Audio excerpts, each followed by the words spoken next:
दोस्तों, स्वागत है आप सभी का एक और नई वीडियो में। दोस्तों, हम एक सीरीज़ के माध्यम से अब सारे टॉपिक्स को कवर करने वाले हैं। जैसे कि हमारा आज का टॉपिक होने वाला है प्रस्तावना। देखिए मेरे बच्चों, प्रस्तावना से जो है क्वेश्चन जो आपका यूपीसीएस 2024 में बनने वाला है, क्योंकि अभी जो रिसेंटली जो एग्ज़ाम हुआ था आपका RO ARO का, जो रिसेंटली में जो RO ARO का एग्ज़ाम हुआ था, उसमें भी जो है प्रस्तावना से आपके 2 प्रश्न बने थे। तो ऐसे में हम ये उम्मीद करते हैं कि जो यूपीपीसीएस 2024 की जो परीक्षा आज से 17 मार्च को होने वाली है, उसमें प्रस्तावना से जो है निश्चित रूप से एक सवाल बन के आप लोगों के लिए आएगा।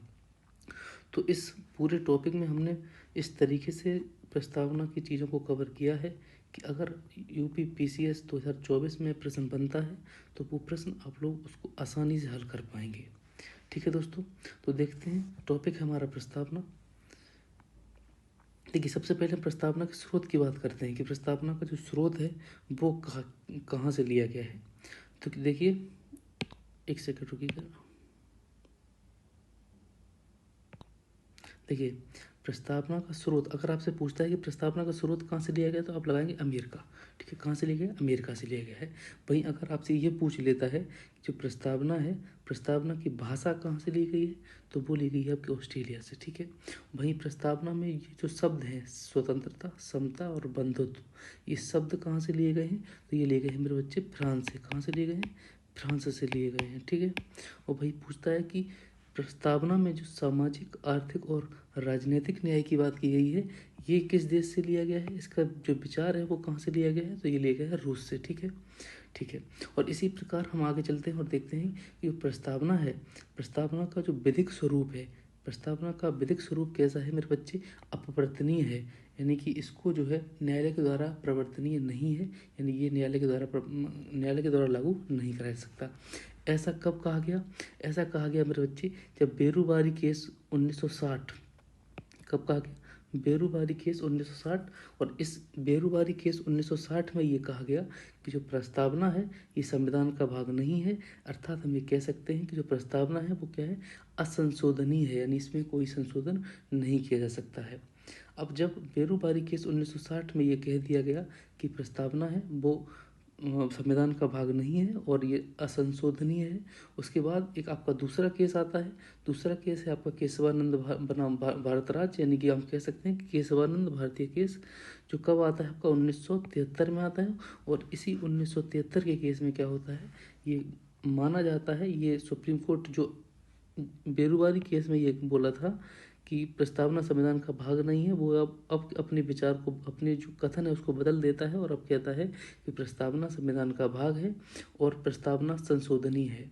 और जब ये बात सुप्रीम कोर्ट के द्वारा कही गई कि प्रस्तावना संविधान का भाग है और इसमें संशोधन किया जा सकता है, तो इसी के बाद हम देखते हैं कि पहला संशोधन और पहला और एकमात्र संशोधन प्रस्तावना में हुआ, जो कब हुआ? आपका 42वां संविधान संशोधन। ठीक है, देखिए मेरे बच्चे, क्वेश्चन बन सकता है कि प्रस्तावना में अब तक कितनी बार संशोधन हुआ है, तो आप लोग आंसर लगाएंगे केवल एक बार ही ऐसा मौका हुआ जब क्या हुआ कि प्रस्तावना में संशोधन हुआ। और वो कौन सा मौका था, वो कौन सा समय था? वो था आपका 42वां संविधान संशोधन। आपसे अगर डेट पूछ लेता है तो क्या है आपका 1976, यानी 42वां संविधान संशोधन 1976 में प्रस्तावना में एकमात्र और पहला संशोधन हुआ। और इसी पहले संशोधन में क्या होता है कि 3 शब्द जोड़े जाते हैं। 3 शब्द कौन कौन से हैं? एक आपका समाजवाद, पंथनिरपेक्ष, अखंडता, ये 3 शब्दों को जो है प्रस्तावना में जोड़ा गया। ठीक है, अब हम देखते हैं कि प्रस्तावना है, प्रस्तावना को हमने अभी देखा कि 3 शब्दों को जोड़ा गया, इसको आप याद रखेंगे 1, 2 और 3। ठीक है, अब मेरे बच्चे क्या है कि प्रस्तावना है जो है, प्रस्तावना में हमें क्या दिखाई देता है? प्रस्तावना में हमें संविधान की प्रकृति दिखाई देती है, संविधान की प्रकृति दिखाई देती है और साथ ही साथ संविधान की शक्ति का स्रोत हमें पता चलता है कि संविधान की शक्ति का स्रोत कौन है। ठीक है, तो प्रस्तावना हमें बताती है कि संविधान की प्रकृति क्या है। संविधान की प्रकृति आप इसको देखेंगे कि संपूर्ण प्रभुत्व संपन्न, समाजवाद, पंथनिरपेक्ष, लोकतांत्रिक, गणराज्य। ठीक है, ये जो चीज़ है इससे प्रश्न आपका RO ARO 2024, यानी कि 11 फरवरी को जो आपकी परीक्षा हुई थी, वो भले ही अब रद्द हो क्या हो उसका अभी तक कुछ उस पर निर्णय नहीं आ पाया है, लेकिन उस RO ARO की परीक्षा में एक प्रश्न यहाँ से बना था और इनको क्रम से लगाने के लिए दे दिया गया था। अगर आपको याद हो, आपने परीक्षा दी हो तो आपको कि यहाँ से एक क्रम लगाने के लिए दे दिया गया था। तो आप इसको याद रखेंगे। आप सबसे पहले आएगा आपका संपूर्ण प्रभुत्व संपन्न समाजवाद, पंथनिरपेक्ष, लोकतांत्रिक, गणराज्य। ठीक है, इसको आप याद रखेंगे। और उसके बाद आप इसको देखेंगे कि जो संविधान की शक्ति का स्रोत है वो प्रस्तावना किसको बताती है? वो बताती है आपके भारत के लोगों को। यानी कि प्रस्तावना है वो बताती है कि भारत के जो लोग हैं, यानी कि जो जनता है संविधान में ये चीज़ बताई गई है कि चाहे राष्ट्रपति हो, चाहे आपका प्रधानमंत्री हो, वो क्या है? वो सेकेंडरी है।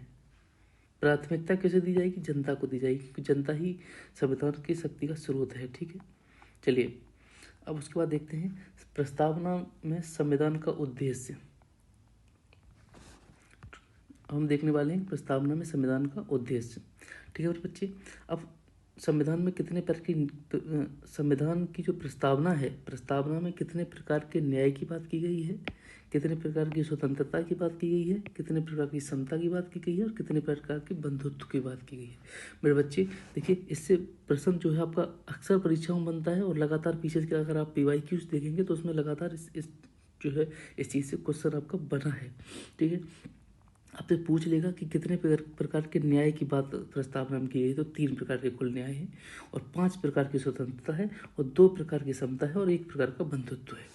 अगर हम देखें कि जो न्याय है, न्याय 3 प्रकार के कौन कौन से न्याय हैं? तो सामाजिक, आर्थिक और राजनीतिक। देखिए ये 3, उसमें प्रश्न कैसे बनाएगा? ये 3 उसमें नाम दे देगा, उसके अतिरिक्त एक नाम और दे देगा और कहेगा कि क्या ये चारों प्रकार की जो स्वतंत्रताएं हैं क्या ये प्रस्तावना में उल्लेखित हैं? तो आप उसको आप अगर ये क्लास आपने अच्छे से पढ़ी होगी तो आप उसको आसानी से टैकल कर पाएंगे। ठीक है, उसी तरीके से हम देखेंगे जो स्वतंत्रता है, 5 प्रकार की स्वतंत्रता की बात की गई है। विचार की स्वतंत्रता, अभिव्यक्ति की स्वतंत्रता, विश्वास की स्वतंत्रता, धर्म और उपासना की स्वतंत्रता। ठीक है मेरे बच्चे, और वहीं समता की अगर हम बात करें तो प्रतिष्ठा के आधार पर समता और अवसर के आधार पर समता। ठीक है, और बंधुत्व यानी 1 प्रकार के बंधुत्व की बात की गई है जो देश की एकता और अखंडता के लिए जरूरी हो। ठीक है, देखिए बीच बीच में अगर हम आपको एक चीज़ बताएं तो हमारा टेलीग्राम चैनल GS विद मोहित, जिस पर आपको जो है ये PDF आपको एज इट इज़ PDF आपको वहाँ मिल सकती है, जिसका लिंक मैं आप लोगों के साथ शेयर कर दूंगा। उस पर जा कर के आप इस PDF को एज इट इज़ डाउनलोड कर सकते हैं, आपको नोट्स बनाने की ज़रूरत नहीं पड़ेगी। ठीक है, अभी हमने ये जो पांच शब्द देखे, इन 5 शब्दों का जो अर्थ है एक बार हम उस अर्थ को भी देख लेंगे। ठीक है, देखिए यहाँ थोड़ा सा लिखने में गड़बड़ हुआ है, इसको हम सबसे पहले रखेंगे, क्रम के आधार पर इसको सबसे पहले रखेंगे, बाकी इन सब का अर्थ हम यहाँ समझ रहे हैं। क्रम वहाँ भी हम आपको बता चुके हैं, तो क्रम आप उसी क्रम में आप इसको रखेंगे। ठीक, सबसे पहले समाजवाद। देखिए प्रस्तावना में जिस समाजवाद की बात की गई है तो वह समाजवाद कौन सा समाजवाद है? वो गांधी और नेहरू की विचारधारा से प्रभावित समाजवाद है, यानी हम कह सकते हैं कि वो है आपका लोकतांत्रिक समाजवाद। ठीक है मेरे बच्चे, यानी कि लोकतांत्रिक समाजवाद की बात प्रस्तावना में की गई है। अब लोकतंत्रात्मक जो शब्द है उस शब्द का क्या अर्थ है? यानी लोकतंत्रात्मक शब्द का अर्थ है कि जहाँ जो अंतिम शक्ति है वो किसके पास हो? जनता के पास हो। ऐसी स्थिति जिसमें क्या है कि जो अंतिम शक्ति जो है वो किसके पास हो? जनता के पास हो मेरे बच्चे। ठीक है, वहीं पंथनिरपेक्ष शब्द आता है, तो पंथनिरपेक्ष का अर्थ क्या हो जाता है? पंथनिरपेक्ष का अर्थ ये है कि जिसका अपना कोई राजकीय धर्म ना हो, यानी जिस राज्य का, यहाँ लिख लेंगे, जिस राज्य का कोई अपना राजकीय धर्म ना हो। मेरे बच्चे एक बात समझिएगा, जो राज्य है, राज्य का अर्थ कोई UP और MP नहीं है, राज्य का अर्थ क्या है? देश। ठीक है, राज्य का अर्थ यहाँ क्या है? देश है। जब भी आप संविधान में या जब भी आप आगे भी चीज़ों को जब टॉपिक्स हम कवर कर रहे होंगे तो हम आपको स्पष्ट चीज़ को कर देंगे कि राज्य का अर्थ क्या है और राज्य को कब किस नाम से आपको समझना है। ठीक है, तो यहाँ पर राज्य का क्या अर्थ है? आपका राज्य का अर्थ है देश। ठीक है, जिस राज्य का अपना कोई राजकीय धर्म नहीं होता है उसका अर्थ होता है पंथनिरपेक्ष। ठीक है, यानी हम कह सकते हैं कि राज्य सभी धर्मों को समान व्यवहार करेगा, सभी धर्मों को समान स्थिति से मानेगा। ठीक है, वहीं गणराज्य का क्या अर्थ है? गणराज्य का अर्थ ये होता है मेरे बच्चे कि ऐसा देश जिसका राष्ट्राध्यक्ष वंशानुगत नहीं बल्कि प्रत्यक्ष और अप्रत्यक्ष रूप से चुना जाता हो। ठीक है, यानी हम कह सकते हैं कि हमारा जो देश है इसको हम गणराज्य कहते हैं। तो गणराज्य कहने का अर्थ ये है कि इसमें जो हमारा राष्ट्राध्यक्ष है, चाहे वो आपका राष्ट्रपति हो चाहे वो आपका प्रधानमंत्री हो, इनको क्या है कि ये वंशानुगत नहीं है, इनको हम प्रत्यक्ष या अप्रत्यक्ष रूप से चुनते हैं। जैसे कि हम जानते हैं कि राष्ट्रपति को हम अप्रत्यक्ष रूप से चुनते हैं, वहीं प्रधानमंत्री को जो है हम प्रत्यक्ष रूप से चुनते हैं मेरे बच्चे। ठीक है, और इसको हमने देखा कि सभी नागरिक पद, इसमें एक चीज़ और एक पॉइंट और ऐड करेंगे कि हम किसमें कि गणराज्य में हम एक पॉइंट को और ऐड करेंगे, इसमें सभी नागरिक पद पर आसीन होने के योग्य हों। यानी हम कह सकते हैं कि सभी भारत के जो नागरिक हैं वो अगर उन पद के लिए जो योग्यता है, चाहे वो शिक्षा को लेकर योग्यता हो या फिर किसी अन्य तरीके की योग्यता हो, उस योग्यता को अगर वो पूरा करता है और सभी। अब आता है मेरे बच्चे संपूर्ण प्रभुत्व संपन्न। संपूर्ण प्रभुत्व संपन्न का अर्थ होता है संप्रभु। संप्रभु का मतलब ये है कि ऐसा देश जो आंतरिक तथा बाहर निर्णय लेने में सर्वोच्च शक्ति रखता हो। ठीक है, क्या होगा इसका कि ऐसा देश जो आंतरिक तथा बाहर निर्णय लेने में, यानी अपने जो स्वयं के निर्णय और बाहरी शक्तियों के बाहरी जो निर्णय हैं उन निर्णय को लेने में सर्वोच्च शक्ति रखता है, ऐसा देश क्या कहलाएगा आपका संप्रभु राष्ट्र कहलाएगा। यानी हम कह सकते हैं कि संपूर्ण प्रभुत्व संपन्न राष्ट्र कहलाएगा। ठीक है, मेरे बच्चे प्रस्तावना से एक प्रश्न आपका जो है यहाँ से भी बनने के चांसेस हैं, वो है आपका प्रस्तावना पर महत्वपूर्ण कथन। कि अब हम यहाँ देखेंगे कि प्रस्तावना से जुड़े क्या क्या ऐसे कथन हैं और किन किन ने ऐसे कथन कहे हैं जो आपके लिए परीक्षा में पूछे जा सकते हैं। ठीक है, सबसे पहले प्रस्तावना संविधान का परिचय पत्र, ये किसने कहा? ये कहा आपका एन ए पानकीवाला ने। किसने कहा? एन ए पानकीवाला ने। प्रस्तावना संविधान का परिचय पत्र किसने कहा? एन के पानकीवाला ने कहा। ठीक है, वहीं प्रस्तावना दीर्घकालिक सपनों का विचार है, ये किसने कहा? ये अल्लादी कृष्ण स्वामी अय्यर ने कहा। किसने कहा? अल्लादी कृष्ण स्वामी अय्यर ने कहा। वहीं प्रस्तावना को संविधान की आत्मा, ये ठाकुरदास भार्गव ने कहा। किसने कहा? ठाकुरदास भार्गव ने प्रस्तावना को संविधान की आत्मा कहा। ठीक है, और संविधान का पवित्र दस्तावेज किसने कहा? तो वो कहा आपका भीमराव अम्बेडकर, डॉक्टर भीमराव अम्बेडकर ने कहा संविधान का पवित्र दस्तावेज। और संविधान की जन्म कुंडली के एम मुंशी ने कहा। संविधान की जन्म कुंडली किसने कहा? के एम मुंशी ने कहा। अब एक महत्वपूर्ण टॉपिक है, महत्वपूर्ण। देखिए कि इस क्लास से आपका चाहे फैक्चुअल क्वेश्चन उसमें बन रहा हो या फिर चाहे आपका कॉन्सेप्चुअल क्वेश्चन बन रहा हो, अगर आप इस क्लास को ध्यान से देख लेंगे, इस पीडीएफ को आप बार बार रिवाइज कर लेंगे, तो जो एक क्वेश्चन आपका इस टॉपिक से बनने वाला है वो आपका बिल्कुल किसी भी स्थिति में जो आपका गलत नहीं होगा। और इसी तरीके से आप आगे भी हमसे जुड़े रहिए, तो हम आगे अन्य टॉपिक्स जो इससे ज़रूरी हैं इस यूपीपीसीएस की परीक्षा में उससे प्रश्न बन सकते हैं, उन सारे टॉपिक्स को हम लेके आते रहेंगे। ठीक है, देखते हैं इसमें कि संविधान में प्रस्तावना का उद्देश्य। देखिए संविधान में प्रस्तावना का उद्देश्य कहाँ कहाँ में नज़र आता है? तो मेरे बच्चे वो हमको आता है नीति निर्देशक तत्वों में नज़र आता है। और नीति निर्देशक तत्वों में जहाँ सामाजिक, आर्थिक और राजनीतिक न्याय की बात की जाती है, इसमें एक अनुच्छेद है आपका 38। कौन सा अनुच्छेद है? 38। अनुच्छेद 38 में ये बात की जाती है कि सामाजिक, आर्थिक और राजनीतिक न्याय, वहाँ पर हमको क्या दिखाई देता है? प्रस्तावना को उद्देश्य दिखाई देता है। उसके अतिरिक्त हमें मूल अधिकारों में भी हमें प्रस्तावना का उद्देश्य दिखाई देता है। वो आपको दिखाई देता है आर्टिकल 19 में, जहाँ पर क्या है कि 6 प्रकार की स्वतंत्रता की बात की गई है। और वो 6 प्रकार की स्वतंत्रता क्या क्या स्वतंत्रता है वो हम देखेंगे जब हम मूल अधिकारों को पढ़ रहे होंगे। ठीक है, अब इसके अलावा एक महत्वपूर्ण चीज़ है, वो ये है कि प्रस्तावना में संशोधन किस प्रकार से किया जा सकता है। और प्रस्तावना में जो संशोधन का अधिकार है मेरे बच्चे, वो किसको दिया गया है? संसद को दिया गया है। यानी इससे हमें ये स्पष्ट होता है कि ये संसद को प्रस्तावना का संशोधन का अधिकार देने से हम इस संविधान की एकात्मकता के लक्षण की, संविधान के एकात्मकता के लक्षण का पता चलता है। ठीक है,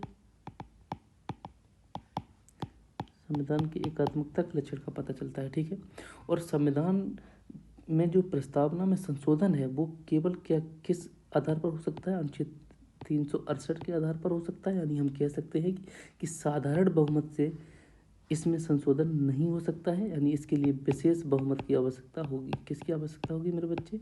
विशेष बहुमत की।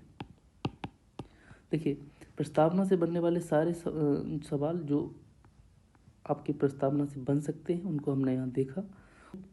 यहाँ पे हमने प्रस्तावना से बनने वाले सारे सवालों को लगभग देख लिया है और प्रस्तावना से आपके यूपी पीसीएस 2024 में जो जो सवाल बन सकते हैं उन सब सवालों को हमने यहाँ देखा। मेरे बच्चे, ये सिर्फ यूपी पीसीएस के लिए आवश्यक नहीं है, ये आपके किसी भी परीक्षा के लिए, चाहे वो कोई भी परीक्षा हो जिसमें आपकी पॉलिटी पूछी जाती है, उस सभी एग्ज़ाम्स को ये कवर करके चलेगी।